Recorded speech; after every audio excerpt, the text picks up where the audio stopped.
हनुमान जी महाराज के व्रत रखने से क्या लाभ होता है?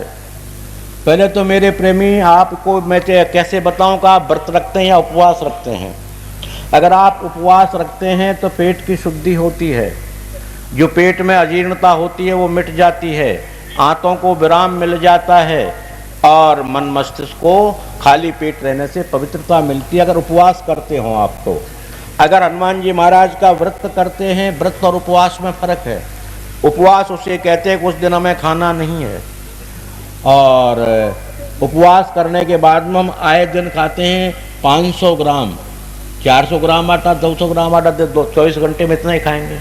और व्रत वाले दिन खाते हैं हम 3.5 किलो, जो हर 10 मिनट के बाद में पति अगर व्रत कर रहा है तो पत्नी से कहता है मुझे सूप निकाल दे, जूस निकाल दे 10 मौसमियों का, वो फला चीज़ निकाल दे, क्योंकि दिन भर में 3.5 केजी खा जाते हैं। वो है उपवास, यानी उस दिन हमने पेट में अन्न नहीं जाने दिया और लिक्विड वस्तुओं का संग्रह किया। तो लिक्विड वस्तु अगर हफ्ते में, 15 दिन में, महीने में एक बार हमारे बॉडी को मिल जाती हैं तो पेट शुद्ध हो जाता है। इसलिए अगर आप उपवास करते हो हनुमान जी का तो पेट की शुद्धिकरण हो जाएगा, और व्रत करते हो तो बहुत बड़े लाभ हैं। व्रत उसे कहते हैं, व्रत नाम संकल्प का है, व्रत नाम निर्णय का है।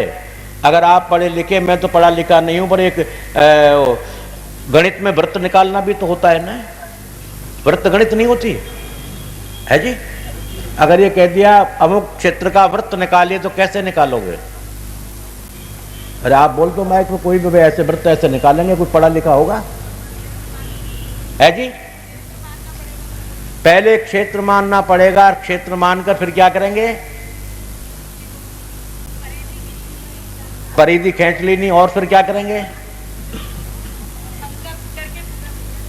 ठीक है, ये गणित है। गणित मैंने पूछी है, मजाक नहीं की, कि हमें पहले एक परिधि बनानी पड़ेगी व्रत की। परिधि का मतलब है कि उस दिन हमें ये संकल्प लेना पड़ेगा कि उस दिन में 24 घंटे में हमें आराधना भगवान हनुमान जी महाराज की ही करनी है, और देवता का नाम भी हमारे सामने ना आए। एक परिधि बनानी पड़ेगी, हनुमान जी का व्रत है, परिधि बनाइए।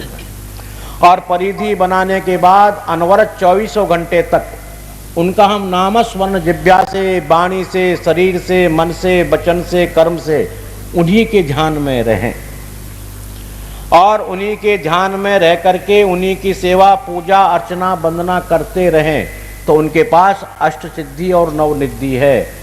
वो शायद आपकी सेवा से खुश होकर के उनमें से कुछ आपको दे दें, और कुछ अगर आपको दे दे तो आपके आनंद हो जाए।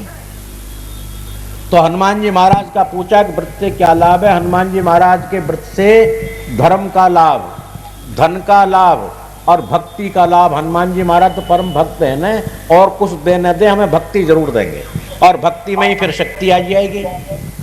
इसलिए हनुमान जी महाराज खुशी से अष्ट सिद्धि नवनिधि मिल सकती हैं, हमें सुख और शांति मिल सकती हैं, और हमारे लिए परमात्मा के दर्शन हो सकते हैं, और उनके मिलने का मार्ग मिल सकता है। अगर आप व्रत करें तो, और उपवास करें तो आपका पेट शुद्ध हो जाएगा।